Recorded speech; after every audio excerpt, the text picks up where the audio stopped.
Hey, what's up, guys? Hello, for Football Talk here. We've finally reached the point where I can present my final positional rankings for the 2021 NFL Draft.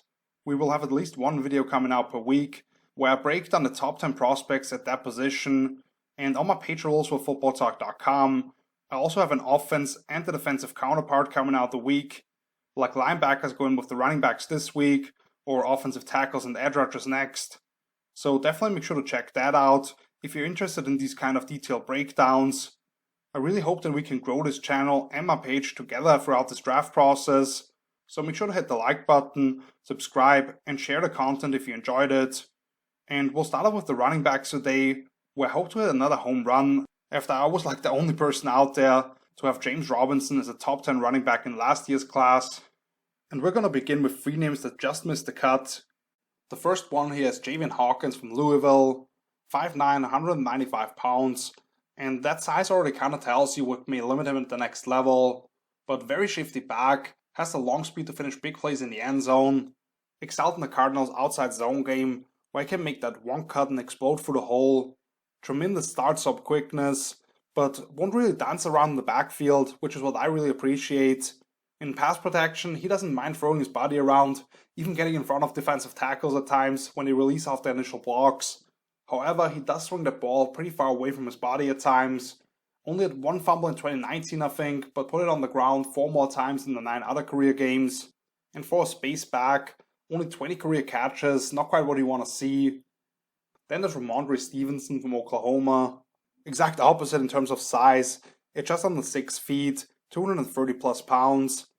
Big boy with some juice, quick to identify penetration in the backfield, and seems comfortable operating in tight spaces.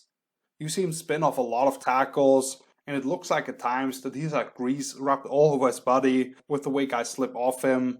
I really liked what I saw from him standing in there pass protection at the Senior Bowl, shuffling his feet and absorbing blows. On the flip side, I do need to see him pull his feet out of the trash more consistently.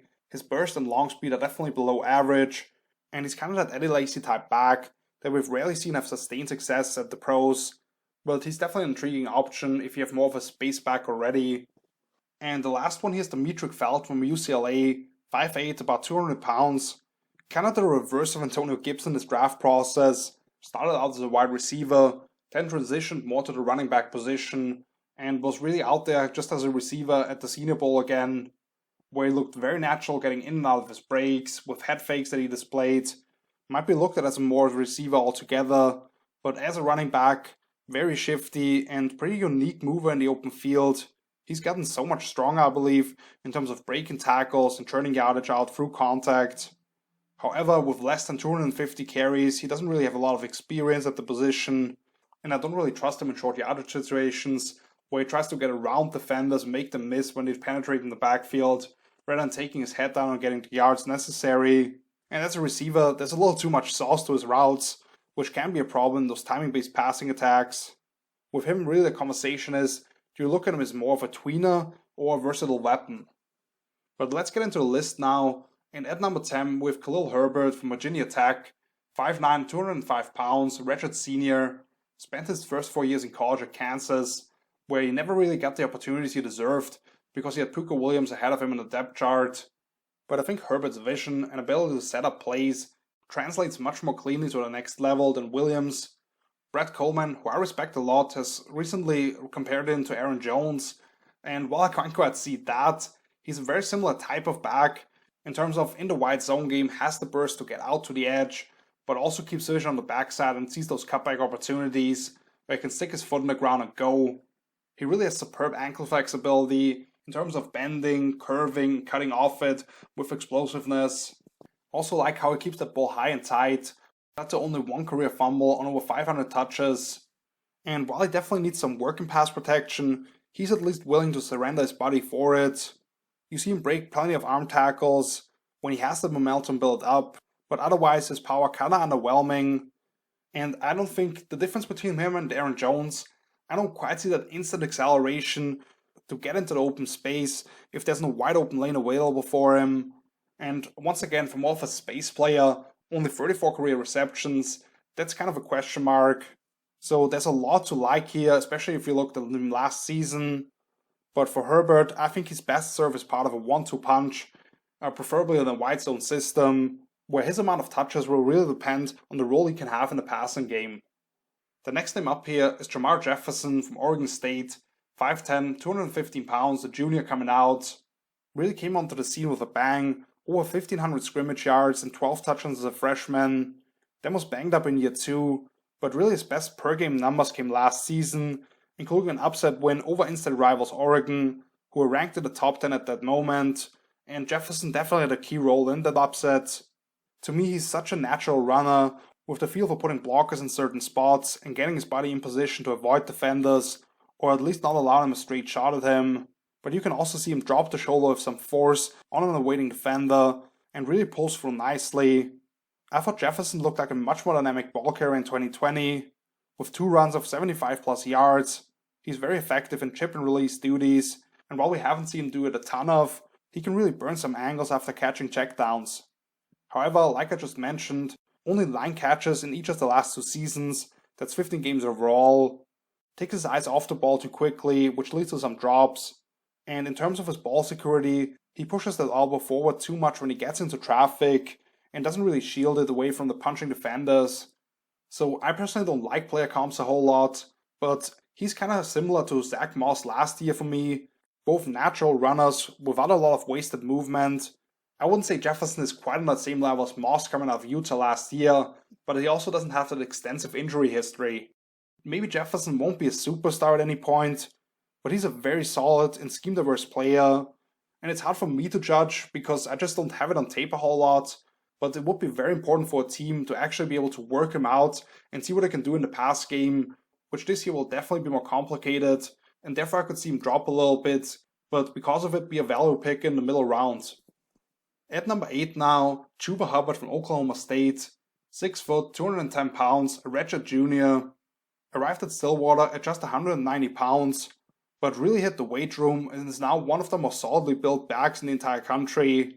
In 2019, he led the FBS with 2,094 rushing yards to go with 21 touchdowns on 6.4 yards per carry. Last year, he was fighting for a banged up ankle, and his numbers suffered in the process. But when healthy, he has elite explosiveness and can consistently rip off those 70+ yard touchdown runs. Hubbard has excellent vision and is dangerous on those one-cut and go schemes, where he can really build up momentum and then run through some arm tackles. He was a workhorse for that Cowboys offense, and he led them to a lot of victories when the quarterback wasn't playing well in particular. Can also create plenty of big plays in the passing game, on underneath throws and on screens.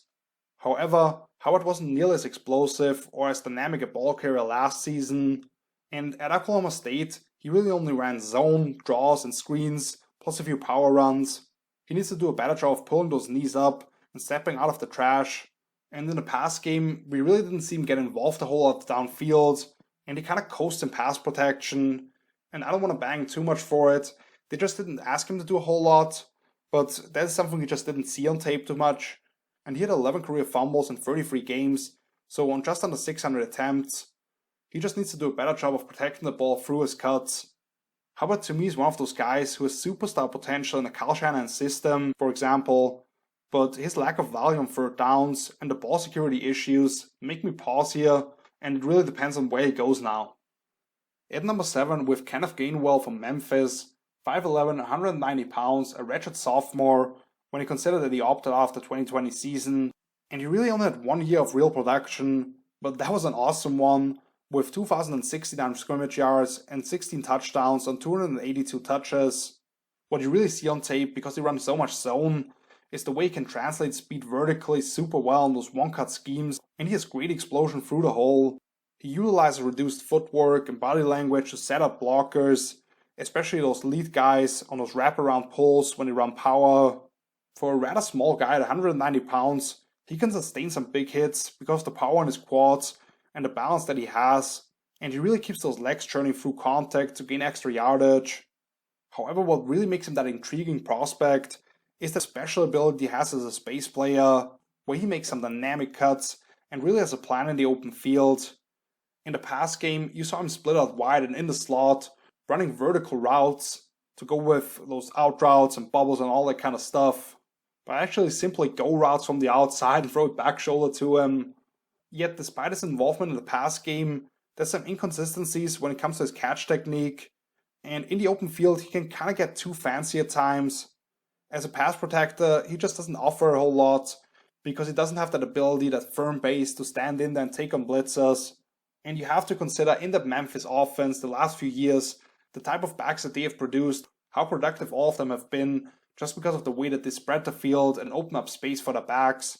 Also had 3 fumbles in 2019, so that's not good. Some analysts actually have him as the next man up after the big 3, is what I call it at least. But I still have some questions about how his style of running will translate to the next level. No question though, he can be a weapon in space, and he's still a very young guy. Like I said, only 1 year of real production. We'll still have to see how much better he can get in terms of his consistency in pass catching, and maybe he can add some weight and improve his pass protecting technique as well. So definitely worth like a 3rd round pick to me. At number 6, a guy that I really like, Kylin Hill from Mississippi State, 5'10", 215 pounds, a senior. Hill won the starting job from a 1,250-yard rusher the year before in Aries Williams, just because it was a more dynamic option for them. He personally had his best season in 2019, with 1,530 total yards and 11 touchdowns on 5.6 yards per carry, despite an SEC-heavy schedule, and he made second-team all-conference in the process. Hill has a nice bounce to his step, and really utilizes hop steps and sudden bursts to set up blockers and take advantage of them. He's very unique once he gets into the open field, and he has underrated contact balance, really pulling his pads through contact and pushing off with well-played stiff arms. Last season, he got hurt early on in his 3rd game, but through the first 2, he got 23 passes for 237 yards in that Mike Leach-aided offense that would have probably made him an even bigger star had he been able to stay healthy. Hill is filthy on angle and option routes, and he was actually used as a primary receiver down the field. I also love the work he puts in pass protection, patiently sitting down and lifting up through contact to stop the momentum of blitzing linebackers. With that being said, you see he does have a very thin torso, and I just don't envision him being a 20+ carry guy at the next level consistently. You see him give up ground quite a bit when trying to get around defenders, which will lead to more negative plays at the next level. And it's really odd the problems he had on swing routes, kind of just not knowing what to do with his hands, the way he approached the ball and the hand placement, just very weird to see for a guy who I project to be a very good passing down back at the next level. So definitely slim stature, but then slow body to churn out yards through contact. I don't think he'll ever be a workhorse necessarily, but can be very productive as part of a 1-2 punch, and especially as a 3rd down back. Now we enter the top 5, and the first name here is Trey of Ohio State, 6 foot, 215 pounds, a senior, started his career at Oklahoma, where through his first 2 years, he racked up over 2,000 scrimmage yards and 20 touchdowns on 316 touches, got injured in 2019, and was sharing touches with Kennedy Brooks before he transferred to Ohio State last season. And to me, he wasn't overly impressive at the beginning, but then really caught fire down the stretch. Set the Big Ten title game record with 331 yards versus Northwestern, and then had 254 more scrimmage yards versus Clemson in a college football playoff semifinal. Like I mentioned here, he's a slicing type of runner with a good combination of light feet and power. Later in the year, Ohio State almost exclusively ran zone read and split zone, where he can really build up the momentum, stick his foot in the ground, and get going downhill. He becomes a load to bring down, runs through several arm tackles, and really brings that shoulder down as he engages contact. Also really good mobility in the hips, which enables him to make those subtle adjustments of his running path and not really lose any speed through his cuts. He saw the ability to break tackles against Clemson and Northwestern, where he broke a combined 24 tackles on 60 rushing attempts. However, he is a pretty upright runner who needs to build up that momentum to really get going, not nearly the same type of player when he gets caught at the line of scrimmage or behind it. And he had a very limited 3rd down role at Oklahoma and Ohio State, where his hands get pretty low and wide in pass protection, which exposes his chest, and just wasn't involved a whole lot as a receiver, even though he did look pretty natural catching the ball when I did see it. Still, one of the more complete runners in this class. There may be some other guys which you deem more dynamic, and you have to extensively look through Sermon's medical history, but in terms of vision, power, the ability to protect the ball with no fumbles since the October of 2018, that's very impressive, and just a readiness for the pros. I think he can be a productive player from day one, and that's why I have him on top of those guys from 5 to 8, where you can really make an argument for either one, I believe. And the next name up here is Michael Carter Jr. from North Carolina, 5'8", 200 pounds, a senior. One of those guys who got better every single season. He had over 1,500 scrimmage yards and 11 touchdowns in 11 games last season. Shows outstanding vision and ability to set up plays, get his blockers in position by the way he attacks certain leverages and then sets up those guys to cut underneath them. Once he gets into the open field, he really has tremendous start-stop quickness, almost unmatched in this class, and can work in different speeds, not only to set up blockers, but then also in the open field to hesitate and make defenders miss. To me, he's the best receiving back in his entire class, caught 25 of 30 targets last season with just one drop, but also what I saw at the Senior Bowl, in terms of just a natural ability to catch the ball, to go with consistently making that first guy miss after the catch. I don't envision him being a leap back at the next level, just his size isn't quite there. That lack of mass also hurts him in pass pro, where his technique is pretty good and it puts his body in position, but just doesn't have enough mass to put in the way. And I'll get to a different name in a second here, but in terms of ACC competition, just not a lot of great defenses out there, and those Tar Heel backs definitely benefited from the type of offense they were running, spreading the field out and giving them a lot of space. So for Carter, I think he will be best served to be paired up with another power back as a dynamic duo, especially with his capability of being a passing down back. He can be a very valuable asset if you get him in the middle of day 2. And at number 3, his teammate, Javonte Williams, also from North Carolina, 5'10", 220 pounds, a junior coming out now. Also increased his production every single season with 1,445 scrimmage yards and 22 touchdowns on 7.9 yards per touch last season. And that's despite sharing the load with Carter Jr. like I just mentioned. Maybe the most physical player in this draft regardless of position. Just such a violent runner. At North Carolina really excelled in that zone type system where he could put his foot in the ground, build up that momentum, and then bring the thunder at contact. So many broken tackles last season, and FBS best 75 missed tackles forced overall. And what really impresses me is the way he can string together moves. So he's not just going to run somebody over and look around where the next body is, but he has excellent awareness. He hit the spin move, then run somebody over, hit the stiff arm, get to the sideline. Just a really fun player to watch. And you may at times have 3 defenders in his way, trying to get the first down. They're all leveraged perfectly, and he just takes his head down and goes through all of them, even teammates if they're in the way. And I also think he has some potential in the pass game that is untapped, just because he was playing with Carter Jr., and if he was by himself, he would have probably caught like 40 to 50 passes last season. Also in pass pro, has the frame that you want to see to put in front of guys, and shuffles his feet very well to get in front of them. I don't think he has that true breakaway speed necessarily. And like I mentioned here, he almost exclusively ran inside and outside zone, so he's gonna have to learn how to run with pace and use pulls on those gap schemes. Plus, of course, like I just mentioned, the ACC, really nothing to write home about in terms of the defenses. The only great one that they faced was Notre Dame, and that's when Williams had by far his worst game. Plus, of course, when you have a power back like that, and he's playing in a wide open spread offense, and faces those light boxes where he breaks a tackle and then there's nobody in the way for a while, that just definitely helped him as well. But to me, clearly the number 3 back. I think 1 and 2, everybody has the same in either order, but I feel equally as strong with Williams being the 3rd guy. And if you look at how his skill set can translate to the NFL right now, there's an argument for him to even be higher. But that brings us to the top 2 names. And at number 2, I have Travis Etienne of Clemson, 5'10", 205 pounds, also stayed for a senior year, despite having one of the most productive junior seasons you've seen in a while. Actually, that 2-year stretch, 2018 and 19, the numbers he put up just mind-blowing, and became the ACC career leader in rushing yards with almost 5,000, scrimmage yards with about 6,100, total touchdowns with 78, and the rushing average at minimum 300 attempts at 7.2 yards per carry. Coming from a sprinter background, Etienne's explosiveness and long speed are unmatched in his entire class. The term instant acceleration is something that comes to mind with him. Routinely gets to the edges of the defense and can rip off those long gains. You get the ball to him on toss plays or on the speed option, where he doesn't have a defender right on him and he can just take it up the sideline for 50 plus yards. Also has a very powerful lower body to break tackles. Made 91 tackles missed in 2019 and averaged 5.7 yards after contact alone. He's also seen his receiving production rise every single year, with 85 combined catches for over 1,000 yards over these last 2 years combined. However, I think the majority of those came on screens and dump-offs.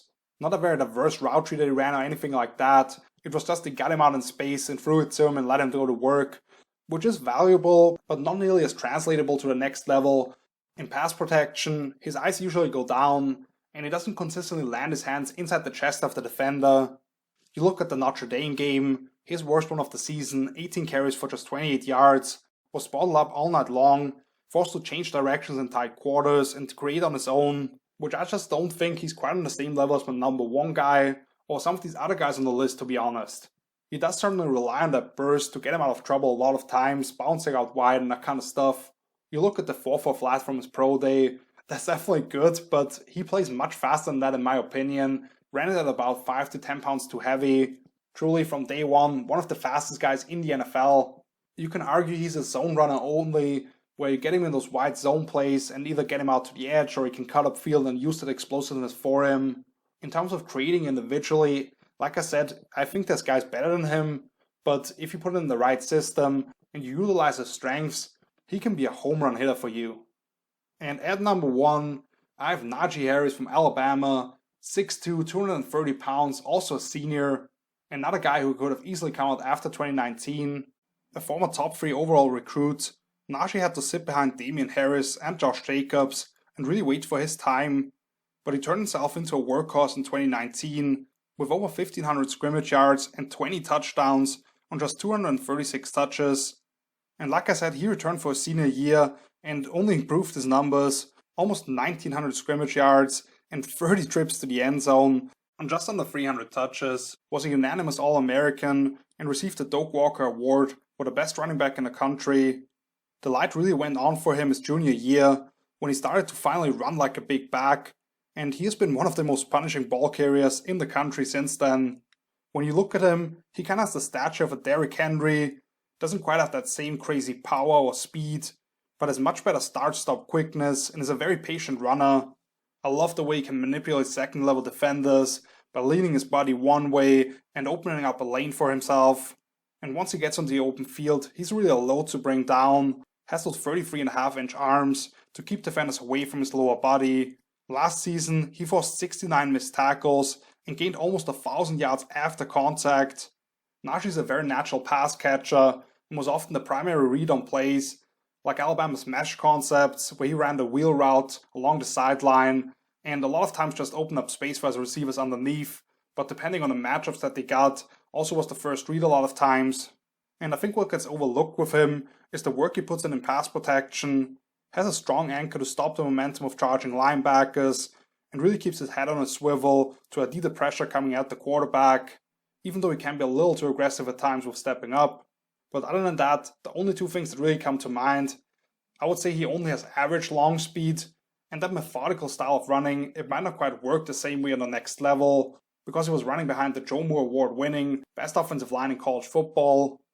But to me, he's the most complete back in this draft, has that 3-down value, can operate really in any system, and will change somebody's run game from day one.